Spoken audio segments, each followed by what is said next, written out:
ಬ್ರಿಟನ್ರ ಸುದ್ದಿಗೆ ಮತ್ತೆ ಸ್ವಾಗತ. ಕನ್ನಡ ಮ್ಯಾಟ್ರಿಮೋನಿಯಲ್ಲಿ 8 ಯುವತಿಯರಿಗೆ ವಂಚನೆಯನ್ನ ಮಾಡಿದ್ದಾನೆ ಒಬ್ಬಾತ. ಮ್ಯಾಟ್ರಿಮೋನಿಯಲ್ಲಿ ಯುವತಿಯರನ್ನ ಪರಿಚಯ ಮಾಡಿಕೊಳ್ತಾ ಇದ್ದ, ಬಳಿಕ ಕೆಲಸ ಕೊಡಿಸುವುದಾಗಿ ನಂಬಿಸಿ ಆನಂತರ ವಂಚನೆ ಮಾಡ್ತಿದ್ದ. ಮದುವೆ ಆಗ್ತೀನಿ ಅಂತ ಹೇಳಿ ಬಣ್ಣದ ಮಾತುಗಳನ್ನ ಆಡಿ ಆ ಬಳಿಕ ಹಣವನ್ನ ಪೀಕ್ತಾ ಇದ್ದ ಈ ಖತರ್ನಾಕ್. ಈ ರೀತಿ ಈತ ವಂಚನೆ ಮಾಡಿರುವುದು ಒಬ್ಬರಿಗಲ್ಲ ಇಬ್ಬರಿಗಲ್ಲ, ಬರೋಬ್ಬರಿ 8 ಯುವತಿಯರಿಗೆ ಈ ರೀತಿ ಬಣ್ಣದ ಮಾತುಗಳಿಂದ ದೋಖಾ ಮಾಡಿದ್ದಾನೆ. 8 ಯುವತಿಯರಿಗೆ ಯಾಮಾರಿಸಿದವ ಸಿಕ್ಕಿ ಬಿದ್ದಿದ್ದೇ ಇಂಟ್ರೆಸ್ಟಿಂಗ್. ಅಂದಹಾಗೆ ಈ ರೀತಿ ಯಾಮಾರಿಸಿದ ವ್ಯಕ್ತಿಯ ಹೆಸರು ಮಂಡ್ಯ ತಾಲೂಕಿನ ಮಾಚನಹಳ್ಳಿ ಗ್ರಾಮದ ಮಧು ಅಂತ ಹೇಳಿ. ಆತನನ್ನ ಸದ್ಯ ಪೊಲೀಸರು ಅರೆಸ್ಟ್ ಮಾಡಿದ್ದಾರೆ. 8 ಯುವತಿಯರಿಗೆ ವಂಚಿಸಿ ಅವರಿಂದ ಹಣವನ್ನ ಪೀಕಿದ್ದ ಆರೋಪಿ ಮಾಧು ಅಲಿಯಾಸ್ ಮಧು. ಆತನ ಫೋಟೋನ ನೀವು ಗಮನಿಸ್ತಾ ಇದ್ದೀರಿ.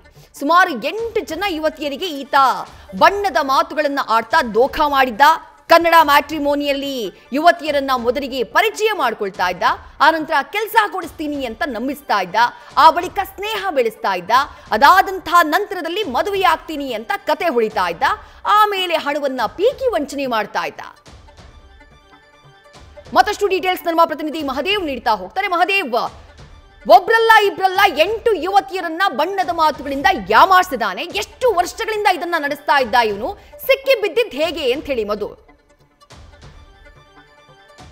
ಏನು ಕಳೆದ 6 ವರ್ಷಗಳಿಂದಲೂ ಕೂಡ ಈ ಕೆಲಸವನ್ನ ಈ ರೀತಿಯಾಗಿ ಮಾಡ್ಕೊಂಡ್ ಬಂದಿದ್ದಾನೆ. ಈ ಆರೋಪಿ ಹೆಸರು ಮಾಧು ಅಲಿಯಾಸ್ ಮಧು ಅಂತ ಹೇಳಿ. ಈತ ಮೂಲತಃ ಮಂಡ್ಯ ತಾಲೂಕಿನ ಮಾಚೇಹಳ್ಳಿ ಗ್ರಾಮದವನು. ಏನು ಕನ್ನಡ ಮ್ಯಾಟ್ರಿಮೋನಿಯಲ್ಲಿ ತನ್ನ ಅಕೌಂಟ್ ಅನ್ನು ತೆರೆದು ಅಲ್ಲಿ ಸಾಕಷ್ಟು ಜನರಿಗೆ ವಂಚನೆಯನ್ನ ಮಾಡುವಂತ ಕೆಲಸವನ್ನ ಮಾಡ್ತಾ ಇದ್ದ. ಇವ್ರಿಗೆ ಮಹಿಳೆಯರ ಜೊತೆ ಏನು ತನ್ನ ಪ್ರೊಫೈಲನ್ನು ಹಂಚಿಕೊಂಡು ನೀವು ನಮಗೆ ಇಷ್ಟ ಆಗಿದ್ರೆ ಅಂತ ಹೇಳಿ ಈ ರೀತಿ ಕಮ್ಯುನಿಕೇಷನನ್ನು ಮಾಡಿಕೊಂಡು ಆತನ ಜೊತೆ ಅವ್ರ ಜೊತೆ ಕಮ್ಯುನಿಕೇಷನನ್ನು ಬೆಳೆಸಿ ಅವರು ವಿದ್ಯಾಭ್ಯಾಸವನ್ನು ಮಾಡ್ತಾ ಇದ್ರೆ ಅಥವಾ ಅವರು ಯಾವ ವಿದ್ಯಾಭ್ಯಾಸವನ್ನು ಮಾಡಿದ್ದಾರೆ ಅನ್ನೋದನ್ನು ಅದ್ರ ಬಗ್ಗೆ ತಿಳಿದುಕೊಂಡು ಅವರಿಗೆ ನಾನು ನಿಮಗೆ ಒಂದು ಜಾಬನ್ನು ಕೊಡಿಸ್ತೀನಿ ಅಂತ ಹೇಳಿ ನಂಬಿಸಿ ಈ ರೀತಿಯಾಗಿ ಮೋಸವನ್ನು ಮಾಡ್ಕೊಂಡು ಬಂದಿದ್ದಾನೆ.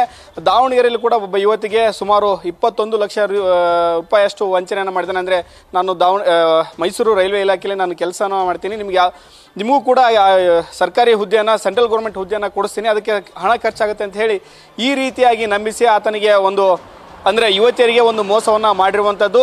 ಈ ರೀತಿಯಾಗಿ ಪದೇ ಪದೇ ಹಣವನ್ನು ಕೇಳಿದಾಗ ಅವರಿಗೆ ಒಂದು ಅನುಮಾನ ಬಂದು ದಾವಣಗೆರೆ ಸೈಬರ್ ಠಾಣೆಯಲ್ಲಿ ಒಂದು ಪ್ರಕರಣವನ್ನು ದಾಖಲಿಸಿದಾಗ ಈತ ಮೋಸ ಮಾಡಿರೋದು ಗೊತ್ತಾಗುತ್ತೆ. ನಂತರ ಈ ಬಗ್ಗೆ ತನಿಖೆಯನ್ನು ಪೊಲೀಸರು ನಡೆಸ್ತಾ ಹೋಗ್ತಾರೆ. ಈ ನಂತರ ಒಂದು ಸಾಕಷ್ಟು ವಿಚಾರಗಳು ತೆರೆದುಕೊಳ್ತಾ ಹೋಗ್ತದೆ. ಯಾಕಂದರೆ ಈತ ಬರೋಬ್ಬರಿ ಕೇವಲ ದಾವಣಗೆರೆ ಯುವತಿಗೆ ಅಷ್ಟೇ ಅಲ್ಲ, ಸಾಕಷ್ಟು ಕಡೆ ಈತ ಇದೇ ರೀತಿಯಾಗಿ ಒಂದು ವಂಚನೆಯನ್ನು ಮಾಡಿದಾನೆ ಅಂತೇಳಿ ಒಂದು ಮಾಹಿತಿ ಸಿಗುತ್ತೆ ಪೊಲೀಸರಿಗೆ. ಈ ಬಗ್ಗೆ ಬೆಂಗಳೂರು KR ನಗರ ಪೊಲೀಸ್ ಠಾಣೆಯಲ್ಲೂ ಕೂಡ ಪ್ರಕರಣ ದಾಖಲಾಗಿರುತ್ತೆ, ಚಿಕ್ಕಮಗಳೂರಲ್ಲೂ ಕೂಡ ಈತನ ಮೇಲೆ ಪ್ರಕರಣ ದಾಖಲಾಗಿರುತ್ತೆ, ದಾವಣಗೆರೆ ಬಡಾವಣೆ ಸ್ಟೇಷನ್ನು ಮತ್ತು ಹರಿಹರ ಪೊಲೀಸ್ ಸ್ಟೇಷನ್ನು, ಮಂಡ್ಯದಲ್ಲೂ ಕೂಡ ಸೈಬರ್ ಠಾಣೆಯಲ್ಲೂ ಕೂಡ ಒಂದು ಪ್ರಕರಣ ದಾಖಲಿದೆ. ಬರೋಬ್ಬರಿ 8 ಪ್ರಕರಣಗಳು ಈತನ ಮೇಲೆ ಪ್ರಕರಣ ದಾಖಲಾಗಿರುವಂಥದ್ದು. ಈತ ಏನು ಮಾಡ್ತಾ ಇದ್ದ ಅಂದರೆ ಎಲ್ಲ ಒಂದು ಫೇಕ್ ಐಡಿಯನ್ನು ಕ್ರಿಯೇಟನ್ನು ಮಾಡಿಕೊಂಡು ಅದರ ಬಗ್ಗೆ ಅವರ ಮಹಿಳೆಯರನ್ನ ನಂಬಿಸಿ ಈ ರೀತಿಯಾಗಿ ಮೋಸವನ್ನು ಮಾಡ್ತಾ ಹೋಗ್ತಾ ಇದ್ದ.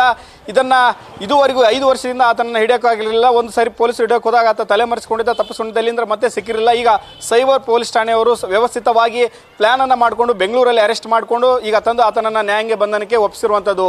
ವಿದ್ಯಾ, ಥ್ಯಾಂಕ್ ಯು ಮಹದೇವ್ ತಮ್ಮೆಲ್ಲ ಡೀಟೇಲ್ಸ್ಗೆ. ನ್ಯೂಸ್ ಫಸ್ಟ್ ನಿರ್ಭೀತಿಯಿಂದ ನಿಮ್ಮ ಪರವಾಗಿ.